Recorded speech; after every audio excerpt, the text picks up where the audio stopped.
এটাই সেই গাছ যেই গাছের নিচে পাকিস্তানি সোহাগকে ছুরি মেরেছিল এরশাদ। বাঁচার জন্য ওই দিকে যায়, দেখেন গাছের নিচে অনেক রক্ত পড়ে আছে, রাস্তার পুরো রাস্তাটায় রক্ত পড়ে আছে। কিন্তু সকালবেলা একটু বৃষ্টি হওয়াতে রক্তগুলো ধুয়ে মুছে গেছে। আমরা ওইদিকে যাচ্ছি, আপনারা দেখেন, সাথে থাকেন। ওইদিকে আরো রক্ত অনেক পড়ে আছে রোডে। এখান থেকে দৌড়ে যায়, সামনে একটা জায়গাতে উনি পড়ে যায়। তারপরে এলাকার কিছু লোকজন ওনাকে হসপিটালে নিয়ে যায়।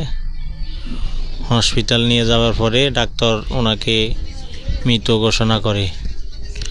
দেখেন কত রক্ত পড়ে আছে এদিকে, কি অবস্থা দেখেন। আল্লাহু আকবার, দেখছেন সব রক্ত, পুরো রোডটা ভরে আছে রক্ত, সব রক্ত।